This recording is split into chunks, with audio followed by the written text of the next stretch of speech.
YouTube dominion. My influence is now limitless. No, but for real. Giovanni here. Do I say my real name on this? gyiriiiii here. Excited to announce that I'm now part of the Bars Joysticks family, so I'll be making weekly videos on the latest sci-fi, gaming, and tech news, which I usually should post about all the time on social media anyways, but now it's in a video format. A weekly video format. And so you'll get to see my curls talking about this shit. Live action, I guess. So let's do that right now. So let's start off with some quick headlines. First, Dune, the film adaptation of Frank Herbert's cult classic by the same name, is finally out at theaters and on HBO Max. It's received an 83% by Rotten Tomatoes and a 93% by users of Rotten Tomatoes. So it's pretty dope. I'm excited to see this movie, even though I cannot finish the book because it was quite a drag.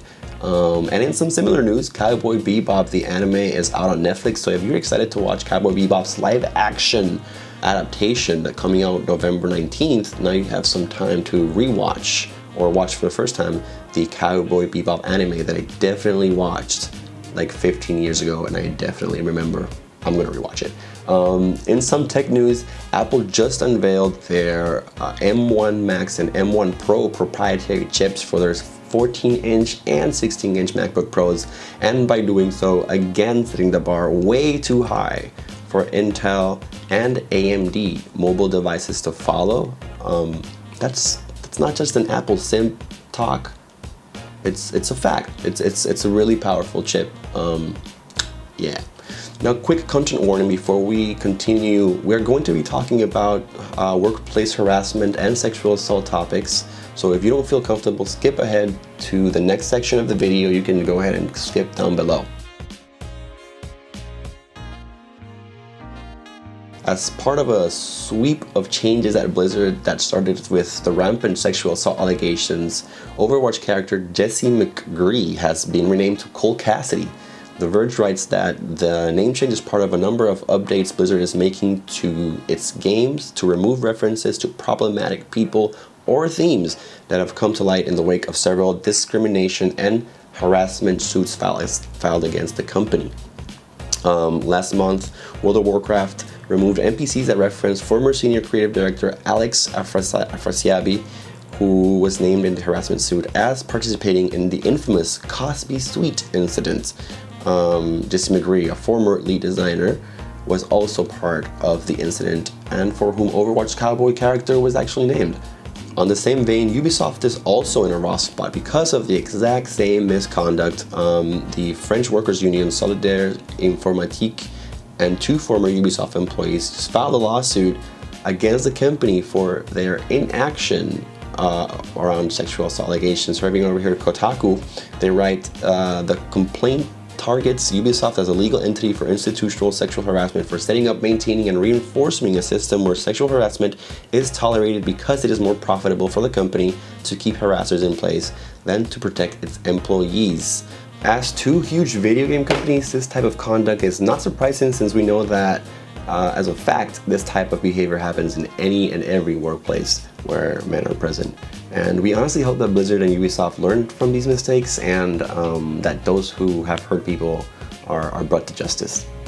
Moving on to some pretty huge headlines that I'm super excited about. Pokemon Legends Arceus is getting closer and closer to its January 2022 release, and the Pokemon Company just revealed two new forms, two new variants in what they're calling uncovered footage from the region. I'm not sure if y'all were able to see this enigmatic corrupted footage last week, but it's been restored and reveals Hisuian, Zora, and Zoroark, which are normal and ghost type. With Zoroark seen in the video injuring the researcher, which is another nod to the fact that you can get injured or hurt by Pokemon in this dope game coming out in 2022. The rumor mill around Pokemon Legends Arceus has been literally wild since the beginning, but there's one rumor that's been consistent for a while, and it's that Rowlet, Cyndaquil, and Oshawott, this game's starter Pokemon, are actually getting Hisuian evolution forms, and it surfaced again with some alleged clarity. It's not really clear, it's kind of enigmatic, but Here's a tweet from Ball Guy that reads that starters are getting extreme forms only for their final evolution, with some leaks, or dare I say some predictions of a type pairing for these, with Typhlosion being Fire Ghost, Samurott being Water Dark, and the CDUI being Grass Fighting. That's pretty exciting, that's pretty dope. That's actually really fucking dope. So I'm excited to see if this actually comes true. And there's also other pictures that I'm going to display on the screen right now that are like quote-unquote riddles from the Chinese Riddler, who is a pretty steady rumor dude or rumor person.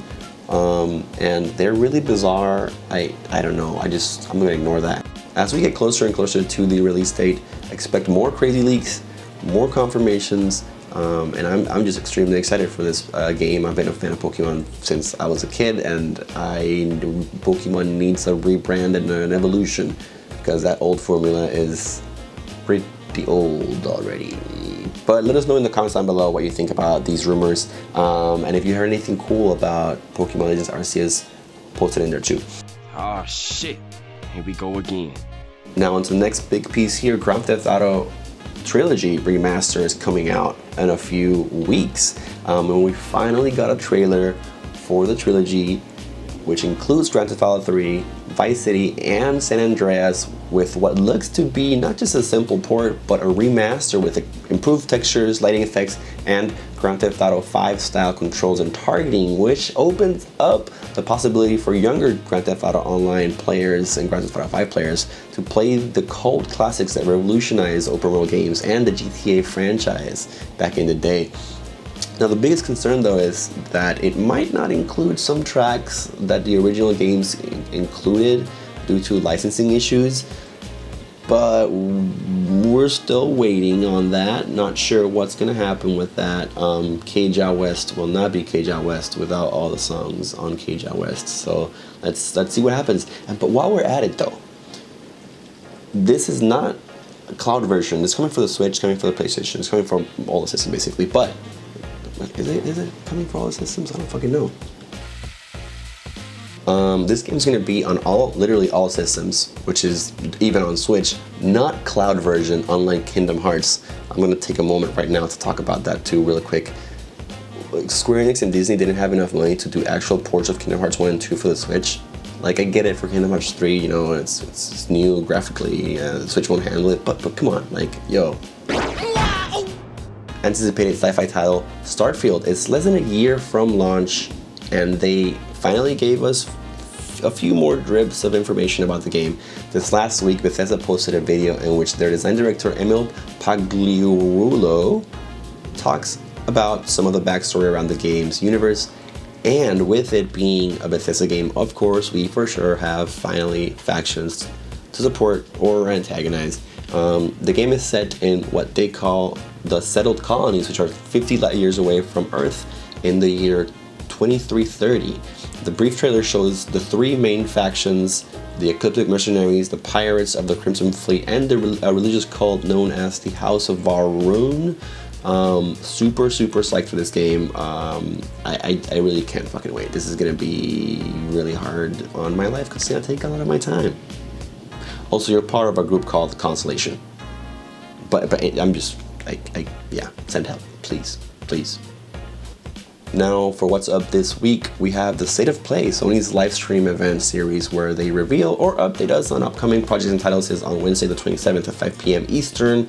Sony said the stream will be on announcements and updates for upcoming third-party releases headed to the PS5 and PS4. Some people say they're going to talk about Final Fantasy 16, but you know, rumors are rumors. Whatever. That's it. That was a lot. This took a long time to record too.